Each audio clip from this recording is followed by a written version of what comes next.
ನಮಸ್ತೆ ಬಂದಿರೋ ಎಲ್ಲರಿಗೂ. ಆಡಿಯನ್ಸ್‌ಗೆ ಏನ್ ಅನಿಸ್ತು ಸಾಂಗ್ ಇದು? ನಾವೆಲ್ಲ ನೋಡ್ತಾನೆ ಇರ್ತೀವಿ. ನಿಮ್ಗೆಲ್ಲ ಏನ್ ಅನಿಸ್ತು ಸಾಂಗು?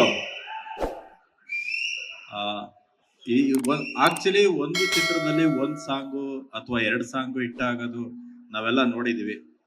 ಪ್ರೀವಿಯಸ್ ಇಯರ್ ನಾವೇ ಒಂದ್ ಸಿನಿಮಾ ಪ್ರೊಡ್ಯೂಸ್ ಮಾಡಿದ್ದು ಭೀಮಾ ಅಂತ. ಅದ್ರಲ್ಲಿ ಎಲ್ಲಾ ಸಾಂಗು ಹಿಟ್ ಆಗಿದ್ದು. ಕಾರಣ ಏನಕ್ಕೆ ಅಂತ ಅಂದ್ರೆ ಚಿತ್ರಗಳಲ್ಲಿ ಸಾಂಗ್ ಹಿಟ್ ಆದ್ರೆ ನಮ್ಗೆ ಬೇಸಿಕ್ ಇನ್ವಿಟೇಷನ್ ನಮ್ಗೆ ಗೆಲುವಿಗೆ ವೆರಿ ನಿಯರ್. ಹಾಗಾಗಿ ಈ ಚಿತ್ರಕ್ಕೆ 3 ಸಾಂಗ್ ಇದೆ, 3ಕ್ಕೆ 3 ದುಡ್ಡಿಟ್ಟು ಸರ್ ಬ್ರದರ್ ನಿಮ್ಗೆ. ಹಾಗಾಗಿ ಚಿತ್ರಕ್ಕೆ ನಿಮ್ಗೆ ಓಪನಿಂಗ್ಗೆ ಮತ್ತೆ ಎಕ್ಸ್ಪೆಕ್ಟೇಷನ್ಗೆ ತುಂಬಾ ಚೆನ್ನಾಗಿದೆ. ಇದಲ್ದಾನೆ ಇನ್ನೂ ಒಂದ್ ಸಾಂಗ್ ಇದೆ, ಅದು ಇನ್ನೂ ಚೆನ್ನಾಗಿದೆ. ಬಟ್ ಅದನ್ನ ಆಮೇಲೆ ನಾನು ಟ್ರೈಲರ್ ನೋಡಿದೀನಿ ಸಿನಿಮಾ. ಅದು ಟ್ರೈಲರ್ ರಿಲೀಸ್ ಇವೆಂಟ್ ಕೂಡ ಮುಂಬರುವ ದಿನಗಳಲ್ಲಿ ಟ್ರೈಲರ್ ರಿಲೀಸ್ ಇವೆಂಟ್ ಕೂಡ ಇದೆ. ದಯವಿಟ್ಟು ಈ ಚಿತ್ರಕ್ಕೆ ಮೇ 9 ರಿಲೀಸ್ ಆಗ್ತಾ ಇದೆ. ದಯವಿಟ್ಟು ಎಲ್ಲರೂ ಚಿತ್ರಮಂದಿರಗಳಲ್ಲೇ ಚಿತ್ರವನ್ನ ನೋಡಿ.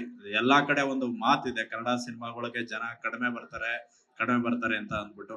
ಅದನ್ನ ನಾವೆಲ್ಲ ತಪ್ಪು ಅಂತ ನಾವು ಅದನ್ನ ಪ್ರೂವ್ ಮಾಡ್ಬೇಕಾಗಿದೆ. ಈಗ 18th ಈಗ ನಿನ್ನೆ ಒಂದು ಯುದ್ಧಕಾಂಡ ಅಂತ ರಿಲೀಸ್ ಆಗಿದೆ, ಅಜಯ್ ರಾವ್ ನಮ್ಮ ಸ್ನೇಹಿತರೆ ಅವರು. ಈಗ ಅದಕ್ಕೆ ಜನ ಬರ್ತಾ ಇದಾರೆ. ಅದೇ ರೀತಿ ಒಳ್ಳೆ ಚಿತ್ರಗಳಿದ್ರೆ ಜನ ಕೈ ಹಿಡಿತಾರೆ ಅಂತ ಪುನಃ ನಮ್ಮ ಸೂತ್ರಧಾರಿ ಮುಖಾಂತರ ಮತ್ತೊಮ್ಮೆ ನಾವೆಲ್ಲ ಪ್ರೂವ್ ಮಾಡ್ಬೇಕಾಗಿದೆ. Thank you.